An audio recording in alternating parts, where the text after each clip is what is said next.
दोस्तों नमस्कार। जागो इंडिया लाइव चैनल में आप सभी का स्वागत है।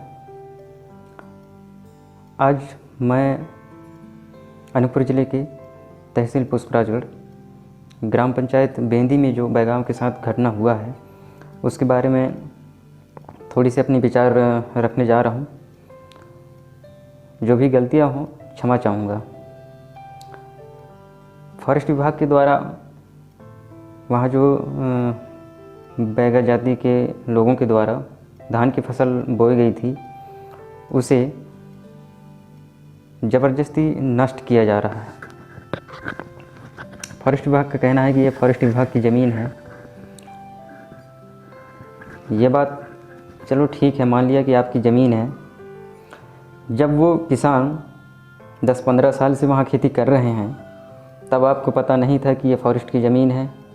क्या आपने कभी वहाँ रिकॉर्ड चेक नहीं किया या फील्ड में नहीं गए आप देखने?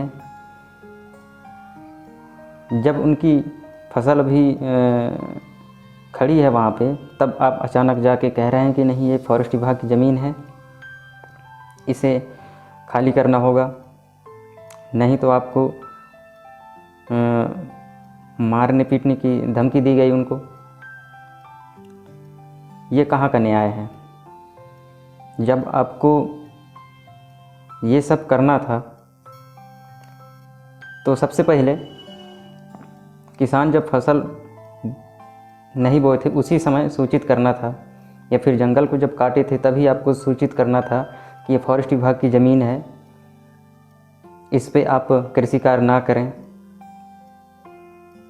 उस वक्त आप सोए हुए थे, गहरी नींद थी आपको। जब ऊपर से प्रेशर पड़ा तब आप दौड़ के वहाँ जा रहे हैं, पुलिस लेके पहुँच गए, अपनी पूरी टीम लेके पहुँच गए, क्योंकि आपको मालूम था कि वो गरीब कमज़ोर वर्ग के लोग हैं। इनको डरा धमका के आप उन्हें यहाँ से हटा देंगे। तो ये अत्याचार ज़्यादा नहीं चलेगा, क्योंकि अब वो ज़माना नहीं है जो आप समझ रहे हैं कि मतलब डरा धमका के किसी को भी कहीं से भगा देंगे। लोग मरने के लिए तैयार हो जाएंगे, लेकिन अपने हक अधिकार कोई छीनने नहीं दिया जाएगा।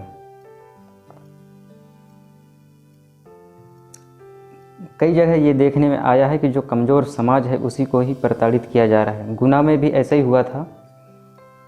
जब उनकी फसल थी तब आप उन पर कार्रवाई कर रहे हैं। आपको पहले सूचित करना था फसल बुआई करने से पहले कि ये ज़मीन सरकारी ज़मीन है, वन विभाग की ज़मीन है, इस पे आप कृषि कार्य नहीं करेंगे। जब वो पूरे अपनी उसमें पैसा लगाए, मेहनत किए, पूरा समय गया उनका, उस समय आप बोल रहे हैं कि ये सरकारी ज़मीन है, इस पे हम फेंसिंग तार लगवाएंगे, तो ये गलत है। यदि आपकी ये फॉरेस्ट विभाग की ज़मीन थी तो आपको पहले सूचित करना था। तब आप सूचित नहीं किए, आप तो सोए हुए थे उस समय, कभी फील्ड में चेक करने वहाँ गए नहीं। आपको देखना था फील्ड में जाके कि कौन ज़मीन पे क्या कर रहा है, आपके पास पूरा रिकॉर्ड होगा। तो ये एक बहुत ही गलत काम हुआ है वहाँ पे। आपको भी सोचना चाहिए कि जब फसल है तो इसको नष्ट कैसे करें, क्योंकि इनकी परिवार का जीवन यापन इस पे निर्भर है। आप ये सोच रहे हैं कि नहीं हमको तो पेमेंट मिल रहा है, हमारा जीवन चल जाएगा, लेकिन सामने वाले का बिगड़े या बने उससे आपको कोई लेना देना नहीं। जबकि आप जानते हैं कि इस देश की भविष्य और ये देश जिसके भरोसे चल रहा है वो है कृषि कार्य। पैसा आप चाहे जितना भी कमा ले, खाएंगे, अनाज खाएंगे, दाना खाएंगे। ये देश मजदूरों के भरोसे और किसान के भरोसे चल रहा है। कोई बड़े बड़े जो स्टार बन बैठे हैं या बड़े बड़े साधु संत प्रवचन दे रहे हैं, तो प्रवचन से देश नहीं चलेगा। किसी का प्रवचन से पेट नहीं भरता है, वो भी प्रवचन देने वाले भी अनाज खाते हैं। किसान ही अन्नदाता है और किसान ही सबसे ऊपर है। इसलिए मेरा मानना है कि जो इनको परेशान नहीं किया जाए, क्योंकि खासकर अभी जब फसल खड़ी है तो 2-4 महीने आपको इंतज़ार करना चाहिए, और इंतज़ार नहीं करते हैं तो फिर उनकी ज़िम्मेदारी पूरी लीजिए, उनके खाने पीने की व्यवस्था करिए, उनके जीवन यापन की पूरी तरीके से व्यवस्था करिए। और सबसे बड़ी सवाल तो ये है कि जब वो 10-15 साल से वहाँ कृषि कार्य कर रहे हैं तो आपको नज़र नहीं आया कि ये फॉरेस्ट विभाग की ज़मीन है। उस समय तो आप मोबाइल पे गेम खेल रहे होंगे बैठ के ऑफिस में, तब आपका विभाग कहाँ सोया हुआ था। उसी समय सूचित करना चाहिए आपको। ये बहुत ही सोचनीय मुद्दा है, खासकर जनजातीय समाज को, इस क्षेत्र में सभी को उस परिवार का हेल्प करना चाहिए। ये बहुत ही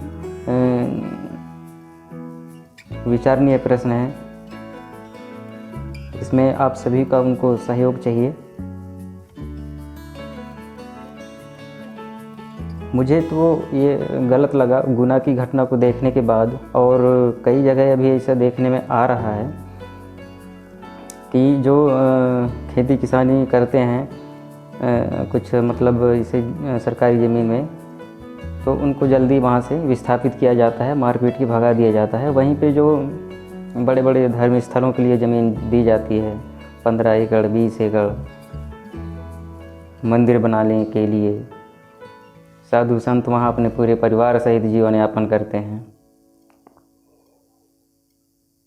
मंदिरों के लिए जब शासकीय ज़मीन दी जा सकती है तो किसी गरीब को उसके जीवन यापन के लिए क्यों नहीं दी जा सकती। तो ये बहुत ही सोचने विचार प्रश्न है।